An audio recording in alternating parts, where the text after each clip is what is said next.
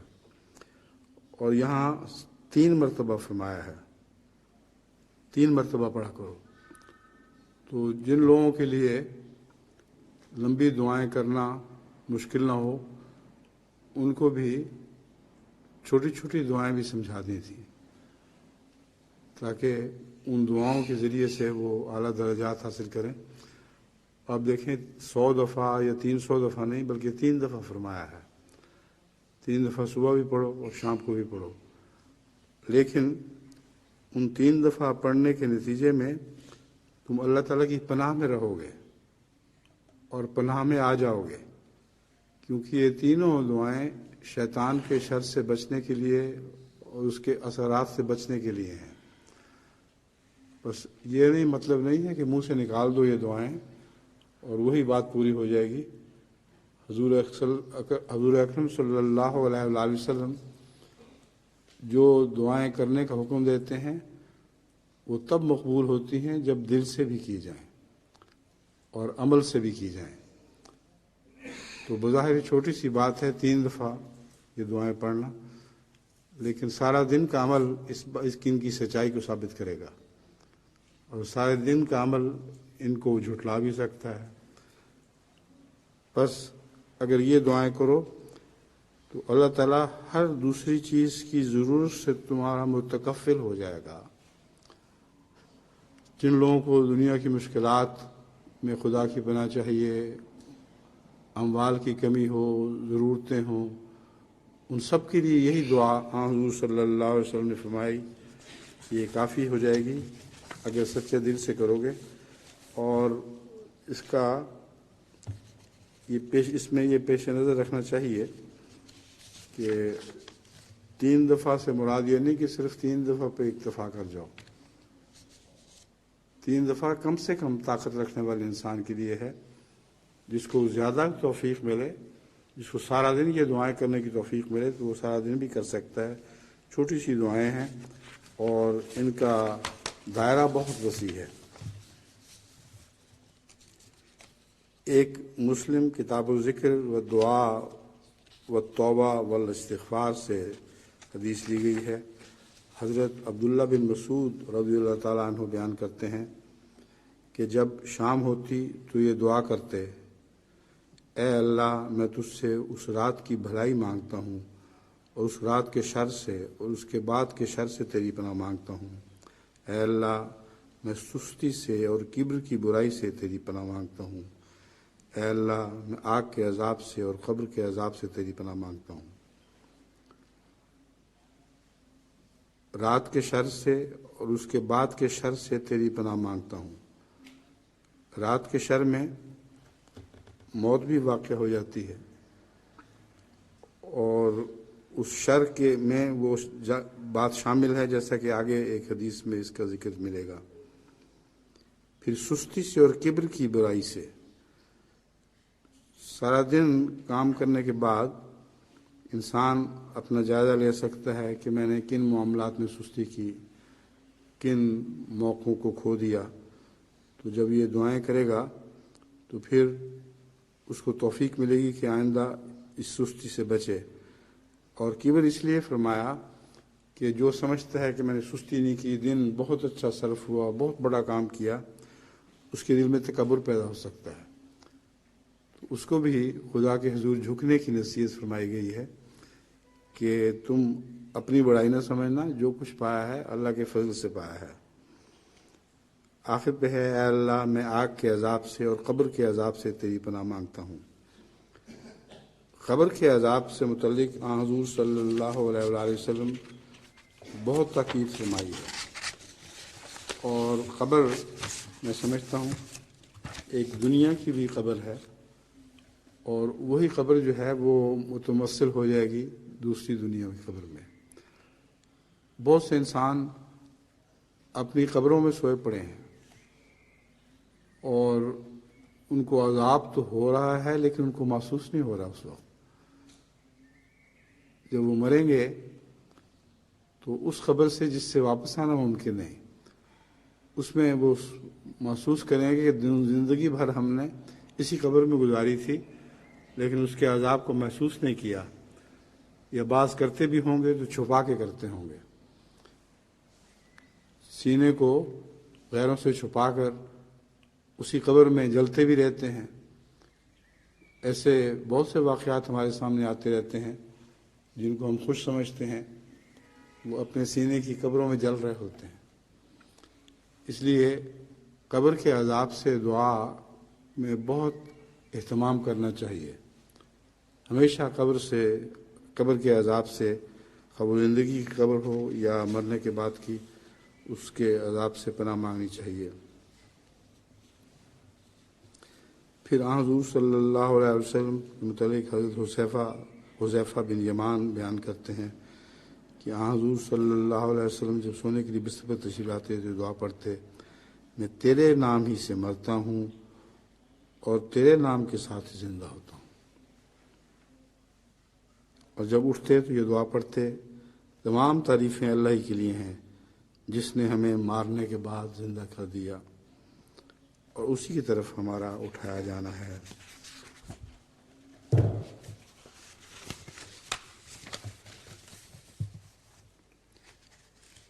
ایک بخاری کتاب الدعوات سے حدیث لی گئی ہے، عن البراء بن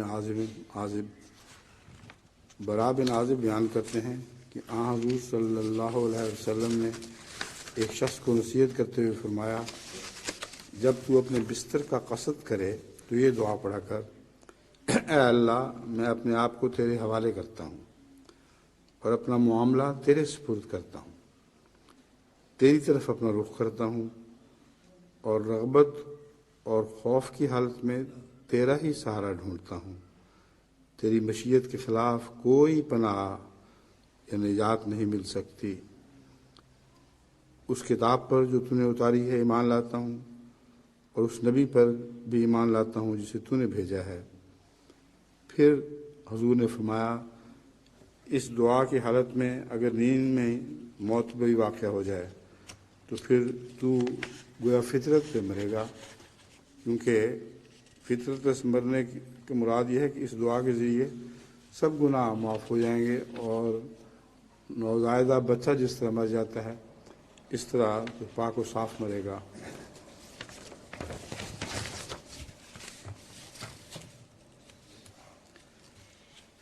ایک حضرت ابو ہریرہ رضی اللہ تعالیٰ عنہ کی بخاری کتاب الدعوات میں روایت ہے، حضرت ابو ہریرہ رضی اللہ تعالیٰ عنہ بیان کرتے ہیں کہ حضور صلی اللہ علیہ وسلم نے فرمایا، جب تم میں سے کوئی اپنے بستر پر آئے تو پہلے لحاف کو اندر کی جانب سے اچھی طرح جھاڑ لے، کیونکہ وہ نہیں جانتا کہ اس کے بعد اس میں کیا چیز آ گئی ہے۔ یہ دیکھیں کتنا خیال ہے اپنی امت کا، آدمی حیران رہ جاتا ہے، چھوٹی چھوٹی نصیحتیں ہیں، اس کے بڑے بڑے فوائد ہیں۔ بعض دفعہ بستروں میں سانپ بھی گھس جاتے ہیں، اور خاص طور پر سندھ میں نے تجربہ کر کے دیکھا ہے کہ وہاں بہت ہی ضروری ہے کہ بستر کو جھاڑا جائے، کہ بعض دفعہ بچھو گھس جاتے ہیں، بعض دفعہ سانپ گھس جاتے ہیں، اور یہاں بھی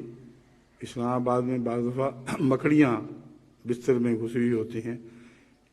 اس حدیث کی برکت سے میں ان سے بچتا ہوں، جب لحاف اٹھا کے دیکھتا ہوں تو اس سے چلتے پھرتے جانور نظر آ جاتے ہیں۔ تو حضور صلی اللہ علیہ وسلم کے فرمودات دن رات ہماری حفاظت کر رہے، کوئی لمحہ نہیں کہ حضور صلی اللہ علیہ وسلم کو اپنی امت کا فکر نہ ہو، ہر پہلو سے ہر بات بیان فرمائی، دن رات درود بھیجے حضور صلی اللہ علیہ وسلم پر، تو اس کا بدلہ نہیں اتر سکتا۔ اللہ یہ ہے جو آپ پر رحمت فرمائے، اتنی کہ بے حساب۔ حضرت مسیح موعود علیہ السلام نے حضور صلی اللہ علیہ وسلم پر درود بھیجنے کی جو تاکید فرمائی ہے، یوں ہی نہیں، بہت گہری حکمت ہیں اس میں۔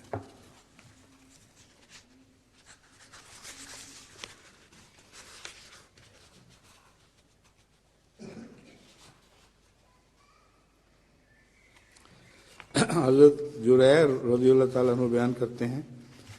کہ حضرت سہل نے کہا کہ ہم میں سے کوئی اگر سونے کا ارادہ کرتا ہے تو ابو صالح اسے حکم دیتے ہیں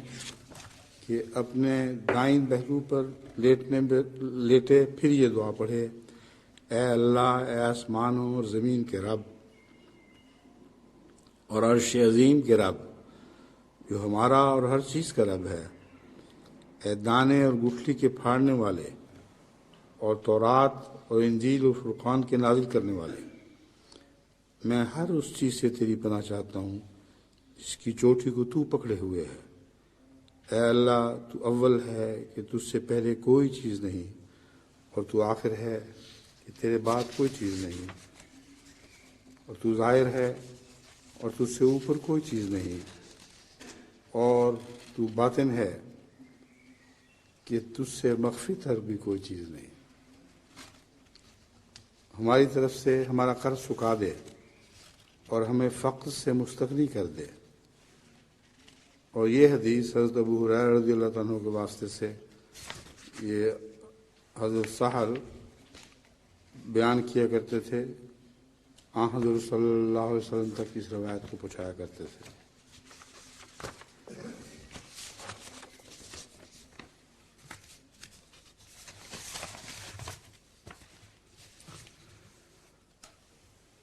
حضرت ابو ہریرہ رضی اللہ تعالیٰ عنہ سے سنن ابن ماجہ میں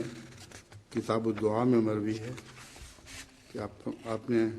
حضرت ابو ہریرہ رضی اللہ تعالیٰ عنہ نے روایت کی کہ رسول اللہ صلی اللہ علیہ وسلم نے فرمایا کہ جب تم صبح اٹھو تو یہ دعا کیا کرو کہ اے اللہ، تیری ہی توفیق سے ہم نے صبح کی، اور تیری ہی توفیق سے ہم نے شام کی، اور تیرے ذریعے ہی ہم زندہ رہتے ہیں، اور تیرے ذریعے ہی ہم مرتے ہیں، اور تیری طرف ہی ہم نے زندہ ہونے کے بعد اٹھ کر آنا ہے۔ اور جب شام ہوتی تو آپ کہا کرتے تھے: اے اللہ، ہم نے تیری توفیق کے ساتھ شام کی، اور تیری توفیق سے ہم زندگی گزارتے ہیں، اور تیرے ذریعے ہی مرتے ہیں، اور تیری طرف ہی واپس لوٹ کر آنا ہے۔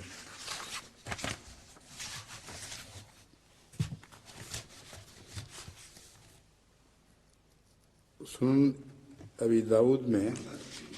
حضرت ابو ہریرہ سے یہ حدیث مروی ہے کہ حضرت ابو بکر صدیق رضی اللہ تعالیٰ عنہ بیان کرتے ہیں کہ میں رسول اللہ صلی اللہ علیہ وسلم سے عرض کی کہ مجھے کچھ ایسے کلمات پڑھنے کا حکم دیں جو میں صبح شام پڑھوں۔ اس پر حضور صلی اللہ علیہ وسلم نے فرمایا: تم یہ دعا کیا کرو: اے اللہ جو زمین و آسمان کو پیدا کرنے والا ہے، غیب اور حاضر کو جانتا ہے، ہر چیز کا رب اور اس کا مالک ہے، میں گواہی دیتا ہوں کہ تیرے سوا کوئی عبادت کے لائق نہیں۔ میں اپنے نفس کے شر، شیطان کے شر اور اس کی مشرکانہ باتوں کے شر سے تیری پناہ چاہتا ہوں۔ حضور صلی اللہ علیہ وسلم نے فرمایا: یہ دعا جب تم صبح کرو اس وقت کرو، یعنی جب تم صبح کے وقت اٹھو اس وقت بھی یہ دعا کرو، اور جب شام کرو تو اس وقت بھی یہ دعا کیا کرو، جب اپنے بستر پر لیٹو تو اس وقت بھی یہ دعا کیا کرو۔ یہ پہلے بیان کر چکا ہوں، یہ روایتیں ابھی اس سے پہلے بیان نہیں کی۔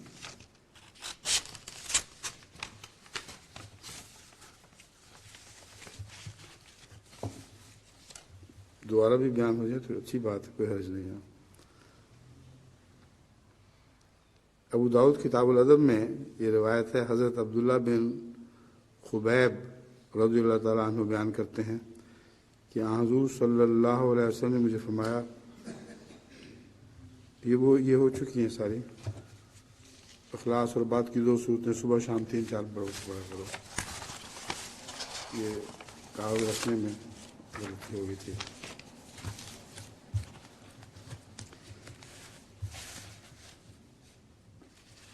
پڑھ تو سکتا ہوں دوبارہ، لیکن یہ آگے پھر باقی روایتوں کے لیے وقت نہیں بچے گا، اس لیے میں دہراتا نہیں ان کو۔ عبادہ بن صامت رضی اللہ تعالیٰ عنہ نے نبی اکرم صلی اللہ علیہ وآلہ وسلم سے روایت کی کہ آپ نے فرمایا: جو شخص رات کو اچانک بیدار ہونے پر یہ دعا پڑھے کہ اللہ کے سوا کوئی عبادت کے لائق نہیں، وہ واحد ہے، اس کا کوئی شریک نہیں، بادشاہت اس کی ہے اور حمد کا بھی صرف وہی مستحق ہے، اور وہ ہر ایک چیز کے کرنے پر قادر ہے۔ سب تعریفیں اللہ ہی کے لیے ہیں۔ اللہ پاک ہے اور اللہ کے سوا کوئی معبود نہیں، اور اللہ بہت بڑا ہے اور کسی کو برائی سے بچنے کی طاقت نہیں اور نہ نیکی بجانے کی قوت ہے مگر اللہ کے ذریعے سے۔ پھر وہ یہ دعا کرے کہ اے اللہ مجھے بخش دے، اس نے کوئی بھی دعا کی تو اس کی دعا قبول ہوگی۔ اگر وہ اٹھ کر وضو کرے اور نوافل ادا کرے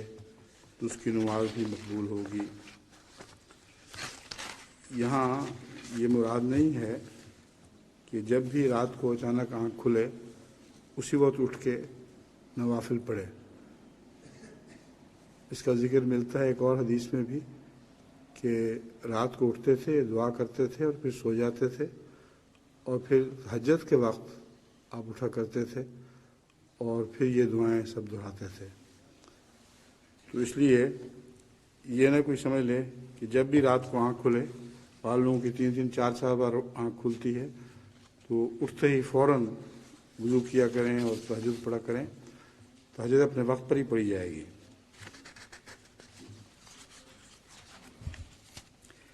ابن عباس رضی اللہ تعالیٰ عنہ بیان کرتے ہیں کہ حضور صلی اللہ علیہ وسلم جب تہجد کے لیے کھڑے ہوتے تو یہ دعا کرتے: اے میرے اللہ، تمام تعریفیں تیرے ہی لیے ہیں، جو زمین اور آسمانوں اور جو کچھ ان کے درمیان ہے اس کا نور ہے، جو زمین و آسمان اور جو کچھ ان دونوں کے درمیان ہے اس کا قیم یعنی قائم کرنے والا ہے۔ تمام تعریفیں تیرے ہی لیے ہیں، تو حق ہے، تیرا وعدہ اور تیری بات حق ہے، تیری ملاقات حق ہے، جنت، آگ اور قیامت کی گھڑی حق ہیں، انبیاء حق ہیں اور محمد صلی اللہ علیہ وسلم حق ہیں۔ اے اللہ، میں تیرا فرمانبردار ہوں اور تجھ پر توکل کرتا ہوں اور تیری ہی طرف جھکتا ہوں اور تیری دی ہوئی قوت سے ہی مخاصمت کرتا ہوں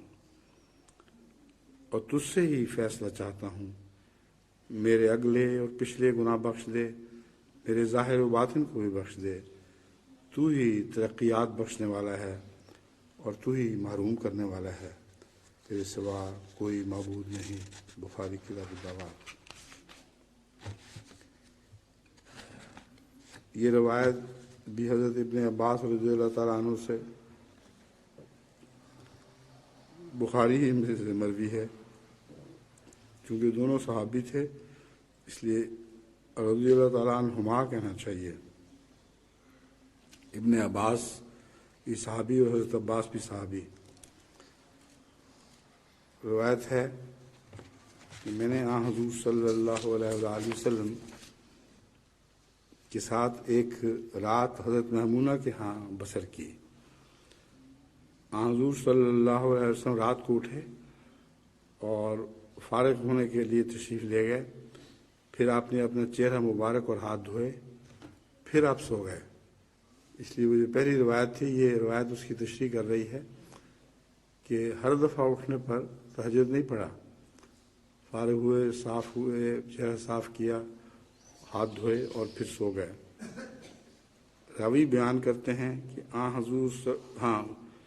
کچھ دیر کے بعد پھر اٹھے اور مشکیزے کے پاس تشریف لا کر اس کی رسی کھولی، وضو فرمایا۔ راوی بیان کرتے ہیں کہ حضور صلی اللہ علیہ وسلم یہ دعا پڑھا کرتے تھے: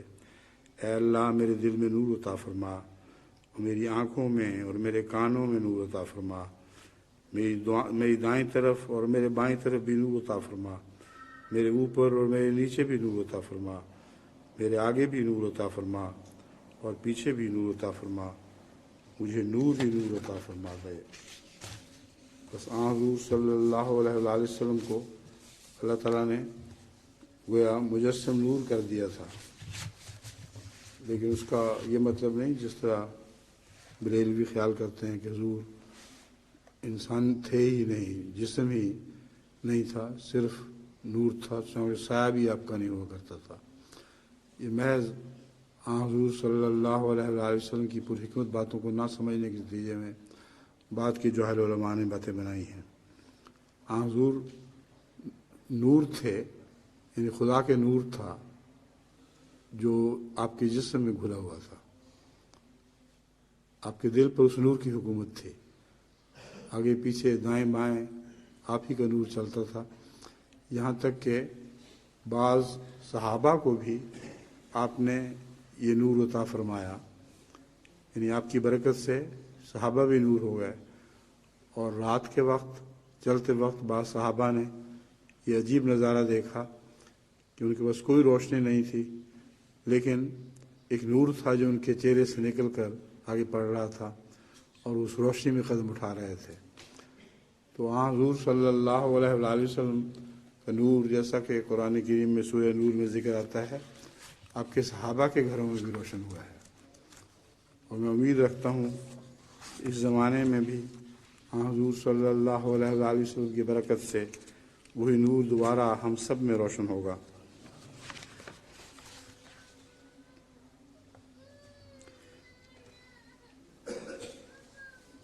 پھر حضور صلی اللہ علیہ وآلہ وسلم کی ایک روایت بخاری کتاب الدعوات سے، بخاری کتاب الدعوات میں حضرت قتادہ رضی اللہ تعالیٰ بیان کرتے ہیں کہ میں نے انس کو یہ کہتے ہوئے سنا کہ سلیم نے نبی صلی اللہ علیہ وآلہ وسلم سے عرض کی، یہ انس ہے، یہ آپ کی خدمت میں رہے گا. اس پر حضور صلی اللہ علیہ وسلم نے فرمایا، اے اللہ اس کو بہت مال اور اولاد دے، اور جو تو نے اسے عطا کیا ہوا ہے اس میں اس کے لیے برکت رکھ دے. بس اپنی خدمت کرنے والوں کے لیے بھی حضور صلی اللہ علیہ وسلم بہت دعا کیا کرتے تھے. حضرت براء بن عازب رضی اللہ تعالیٰ عنہ سے روایت ہے کہ یہ مسلم کی طرف سے لی گئی ہے کہ حضرت صلی اللہ علیہ وآلہ وسلم نے یوم قریظہ کے دن حسان بن ثابت سے فرمایا، مشرکین کی حجف کرو، جبرائیل تمہارے ساتھ ہے. اب یہاں حجف کا مضمون ہے، حالانکہ قرآن کریم میں اللہ تعالیٰ فرماتا ہے وَلَا تَسُبُّوا الَّذِينَ يَدْعُونَ مِن دُونِ اللَّهِ فَيَسُبُّوا اللَّهَ عَدْوًا بِغَيْرِ عِلْمٍ. لیکن یہاں ان کی حجف ہے جو پہلے ہی حجف کر رہے تھے خدا تعالیٰ کی، خدا اور اس کے پاک بندوں کی حجف کر رہے تھے. تو ان کی حجف کرنا جائز ہے، بلکہ اس کا حکم ہے، اور فرمایا کہ جبرائیل تمہاری مدد کرے. اسی طرح حضرت اقدس مسیح موعود علیہ الصلوۃ والسلام نے بھی جب دشمنوں کی حجف کہی ہے یا حجف کی ہے تو اس حدیث کے تابع کی ہے، اس میں کوئی بھی برائی نہیں. اور اللہ تعالیٰ نے اس حجف میں جبرائیل سے آپ کی مدد فرمائی.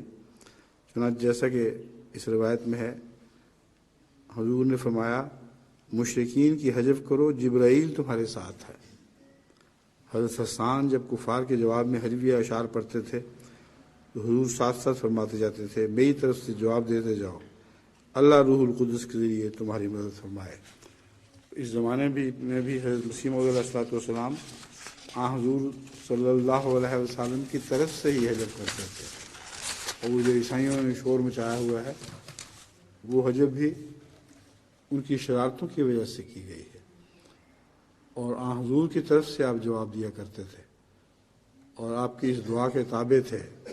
اس کے سائے تلے یہ بڑا دعا کیا کرتے تھے، حجف کیا کرتے تھے کہ خدا تیری روح القدس سے مدد فرمائے. ایک روایت ترمذی کتاب الدعوات سے حضرت ابن عمر رضی اللہ تعالی عنہما سے مروی ہے. آپ کہتے ہیں کہ حضور صلی اللہ علیہ وسلم جب کسی مجلس سے اٹھتے تو آپ دعا کرتے، اے میرے اللہ تو ہمیں اپنا خوف عطا کر جسے تو ہمارے گناہوں کے درمیان روک بنا دے، اور ہم سے تیری نافرمانی سرزد نہ ہو، اور ہمیں اطاعت کا وہ مقام عطا فرما جس کی وجہ سے تو ہمیں جنت میں پہنچا دے، اور اتنا یقین بخش کہ جس کی وجہ سے دنیا کے مصائب تو ہم پر آسان کر دے. جتنا یقین بڑھے اتنا ہی مصائب آسان ہوتے جاتے ہیں. اے میرے اللہ ہمیں اپنے کانوں، اپنی آنکھوں اور اپنی طاقتوں سے زندگی بھر صحیح صحیح فائدہ اٹھانے کی توفیق عطا فرما، اور ہمیں اس بھلائی کا وارث بنا، اور ہمیں اس بھلائی کا وارث بنا، اور جو ہم پر ظلم کرے اس سے تو ہمارا انتقام لے، جو ہم سے دشمنی رکھتا ہے اس کے برخلاف ہماری مدد فرما، اور دین میں کسی ابتلا کے آنے سے بچا، اور ایسا کر کہ دنیا ہمارا سب سے بڑا غم و فکر نہ ہو، اور نہ یہ دنیا ہمارا مبلغ علم ہو، اور ایسے شخص کو ہم پر مسلط نہ کر جو ہم پر رحم نہ کرے اور مہربانی سے پیش نہ آئے۔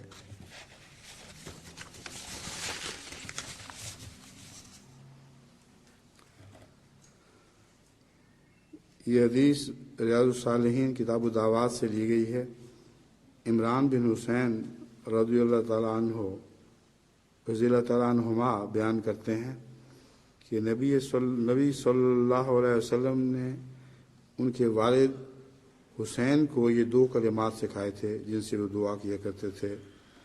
اے اللہ مجھے میری ہدایت کے ذرائع الہام کر، اور میرے نفس کے شر سے مجھے محفوظ رکھ۔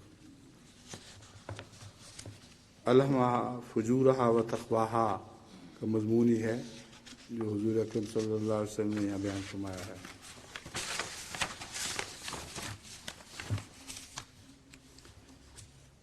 ایک حدیث مسلم کتاب الذکر و دعا سے حضرت سعد بن ابی وقاص سے مروی ہے: سمیت خولتہ بنت حکیم سلمیہ۔ حضرت سعد بن ابی وقاص بیان کرتے ہیں کہ میں نے خولہ بنت حکیم السلمیہ کو یہ کہتے ہوئے سنا کہ انہوں نے رسول اللہ صلی اللہ علیہ وسلم کو یہ فرماتے ہوئے سنا کہ جو کوئی کسی گھر میں قیام پذیر ہو، پھر کامل کلمات کے ذریعے ہر اس شخص کے شر سے پناہ مانگے جو اس نے پیدا کی ہے، اسے کوئی چیز نقصان نہیں پہنچا سکے گی یہاں تک کہ وہ اپنے اس گھر سے رخصت ہو جائے۔ اس کے ترجمے میں میرا خیال ہے کچھ نقص رہ گیا ہے، یہاں مسافر کا ذکر چل رہا ہے اصل میں۔ من نزل منزلا ثم قال اعوذ بکلمات اللہ التامات من شر ما خلق حتی یرتحل من منزلہ، تو صاف نظر آتا ہے کہ یہاں مسافروں کو دعا سکھائی گئی ہے، جس منزل پر بھی اتریں وہاں یہ دعا کیا کریں۔ تو ہر منزل کے اپنے اپنے شر ہوتے ہیں، ان سے اللہ تعالیٰ اسے بچائے گا، اور پھر جب وہ سفر اختیار کریں دوبارہ تو پھر یہی دعا دہرایا کریں۔ جتنی منزلیں طے کرنی ہیں ہر منزل پر یہی دعا جاری رہے۔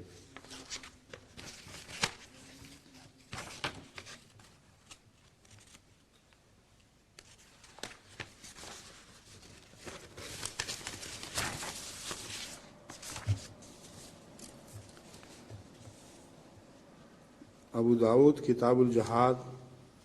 باب فی الدعاء۔ حضرت عبداللہ بن یزید رضی اللہ تعالیٰ عنہ بیان کرتے ہیں کہ حضور صلی اللہ علیہ وسلم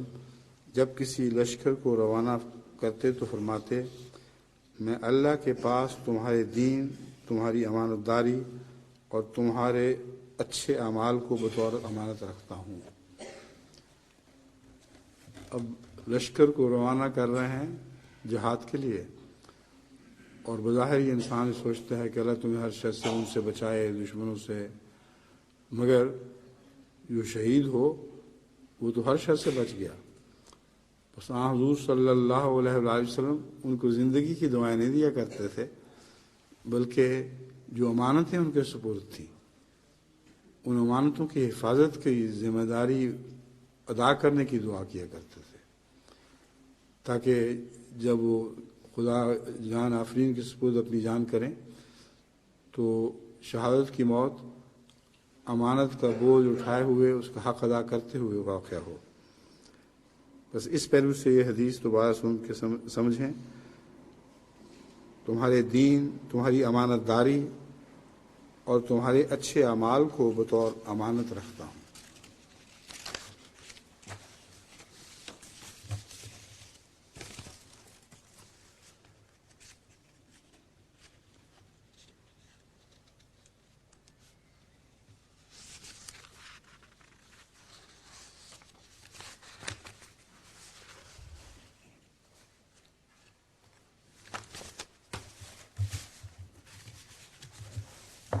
اب ثبات قدم کے تعلق میں بعض دعائیں۔ مسند احمد بن حنبل میں یہ روایت ہے، حضرت عائشہ صدیقہ رضی اللہ تعالیٰ عنہ بیان کرتی ہیں کہ حضور صلی اللہ علیہ وسلم جب بھی اپنا سر آسمان کی طرف اٹھاتے تو یہ دعا کرتے، اے دلوں کو پھیرنے والے، میرے دل کو اپنی اطاعت پر قائم رکھ۔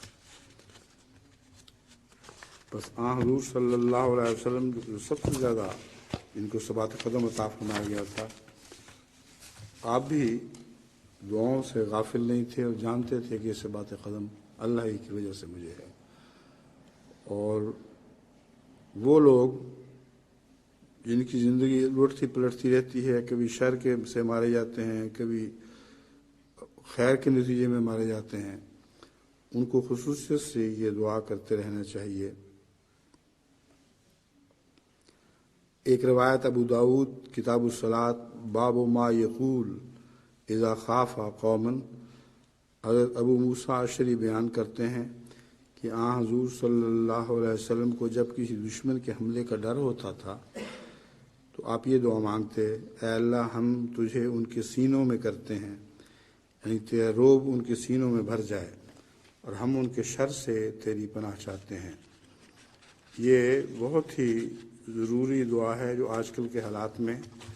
خصوصاً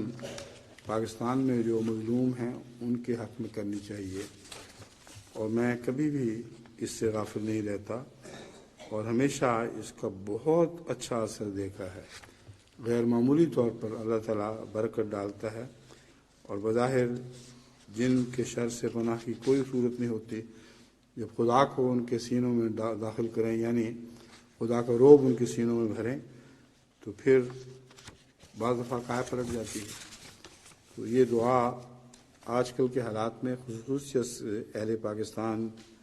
کے مظلوم احمدیوں کے حق میں کرنی چاہیے۔ باقی دنیا میں بھی جو کچھ ہو رہا ہے، بنگلہ دیش میں، ہندوستان میں، سب جگہ یہی دعا ہے جو ہماری طرف سے ان کے لیے ایک ڈھال بن جائے گی۔ مسلم کتاب الجہاد میں حضرت عبداللہ بن اوفا رضی اللہ تعالیٰ عنہ بیان کرتے ہیں کہ حضور صلی اللہ علیہ وسلم نے ان دنوں میں جب کہ آپ کو ایک دشمن سے جنگ لڑنا تھی، سورج ڈھلنے کا انتظار کیا، اور پھر آپ کھڑے ہوئے اور بطور نصیحت فرمایا، اے لوگو، دشمن سے مٹھ بھیڑ کے وقت آرزو نہ کرو،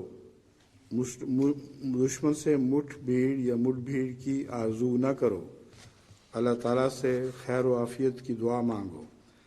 لیکن جب تم کو دشمن کا مقابلہ کرنا ہی پڑے تو صبر کا مظاہرہ کرو، اور سمجھ لو کہ جنت تلواروں کے سائے تلے ہے۔ پھر رسول اللہ صلی اللہ علیہ وسلم نے دعا مانگی، اے اللہ تو کتاب نازل کرنے والا ہے، بادلوں کو چلانے والا ہے، دشمن کی جمعیتوں کو شکست دینے والا ہے، سو تو اس دشمن کو شکست دے اور ان کے مقابلے میں ہماری مدد فرما۔ اب بادلوں کو چلانے کا اس میں کیا ذکر آیا؟ کتاب نازل ہوتی ہے آسمان سے، اور بادل رحمت کی بارشیں بھی برساتے ہیں، روحانی طور پر اور دنیاوی طور پہ بھی مردہ زمینوں کو زندہ کرنے والے ہیں، اور بادلوں ہی سے بادلوں میں بجلیاں کڑکتی ہیں اور ان لوگوں کو بھسم کر دیتی ہیں جن کو خدا تعالیٰ کی تقدیر چاہے کہ بھسم کر دے۔ تو اس لیے کوئی کلمہ بھی اپنے مقام سے ہٹا ہوا نہیں۔ کتاب کے نزول کے ساتھ ہی آسمان کی طرف سے بادلوں کا چلنا اور ان کے نتیجے میں پیدا ہونے والی روحانی برکتیں اور کتابوں کا نزول، ان سب کی طرف حضور کی توجہ ہوئی، اور پھر دشمن کو ان بجلیوں سے بھسم کر دے جو عثمان سے تیرے غضب کے اظہار کے لیے نازل ہوا کرتی ہیں۔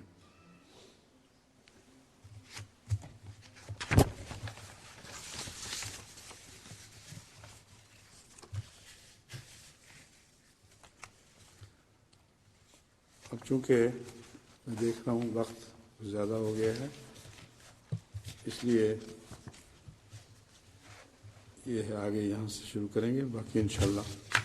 اب ختم ہونے والا ہی تھا لیکن جاری رکھتے ہیں۔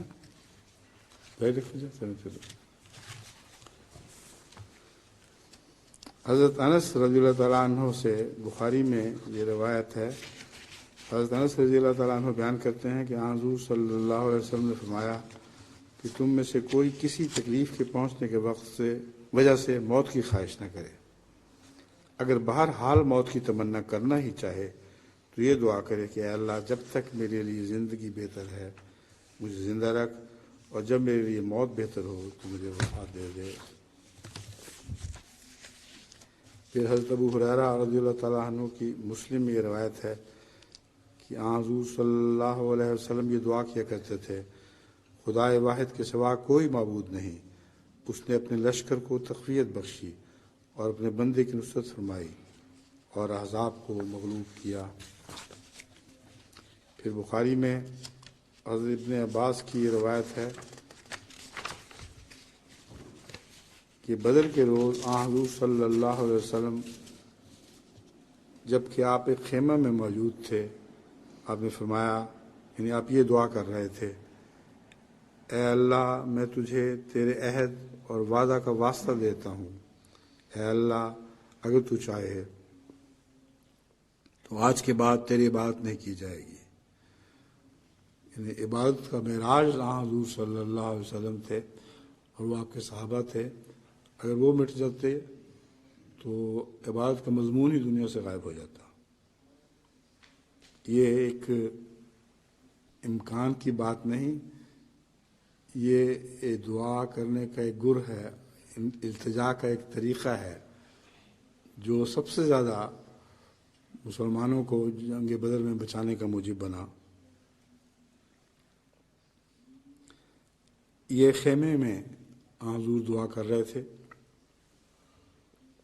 شدت گریہ سے چادر سر سے اترتی جاتی تھی اور حضرت ابوبکر چادر کو پھر سیدھا کر دیتے تھے، اوپر رکھ دیتے تھے۔ آخر انہوں نے آپ کا ہاتھ پکڑ کر عرض کی کہ اے اللہ کے رسول اب بس کیجیے۔ آپ نے اللہ کے حضور بہت عاجزانہ تضرعات کر لی ہیں۔ حضور اس وقت زرہ پہنے ہوئے تھے، اسی حالت میں خیمے سے باہر آئے اور فرمایا جمعیتیں شکست کھائیں گی اور وہ پیٹھ پھیر کر بھاگ نکلیں گے، بلکہ ساتھ ان کے وعدہ کی گھڑی ہے اور ساتھ بہت ہلاکت خیز اور تلخ ہے۔ یہ وہ پیشگوئی تھی جو حضور صلی اللہ علیہ وسلم نے اس کو فرمائی اور بین ہی لفظاً پوری ہوئی۔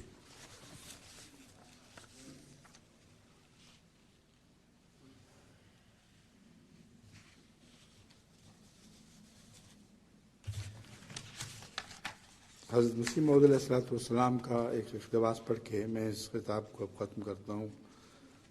حضور فرماتے ہیں علیہ السلام، انسان کو مشکلات کے وقت اگرچہ اضطراب ہوتا ہے مگر چاہیے کہ توکل کو کبھی ہاتھ سے نہ دے۔ حضور صلی اللہ علیہ وسلم کو بھی بدر کے موقع پر سخت اضطراب ہوا تھا، چنانچہ عرض کرتے تھے یا رب ان اہلکت حاذی الاصابۃ فلن تعبد فی الارض ابدا، مگر آپ کا اضطراب فقط بشری تقاضا سے تھا، کیونکہ دوسری طرف توکل کو آپ نے ہرگز ہاتھ سے نہیں جانے دیا۔ آسمان کی طرف نظر تھی اور یقین تھا کہ خدا تعالیٰ مجھے ہرگز ضائع نہیں کرے گا، یاس کو قریب نہیں آنے دیا۔ ایسے اضطرابوں کا آنا تو انسانی اخلاق اور مدارج کی تکمیل کے واسطے ضروری ہے، مگر انسان کو چاہیے کہ یاس کو پاس نہ آنے دے، کیونکہ یاس تو کفار کی صفت ہے، انسان کو طرح طرح کے خیالات اضطراب کا وسوسہ ڈال دیتے ہیں، مگر ایمان ان وساوس کو دور کر دیتا ہے۔ بشریت اضطراب خریدتی ہے اور ایمان اس کو دفع کر دیتا ہے۔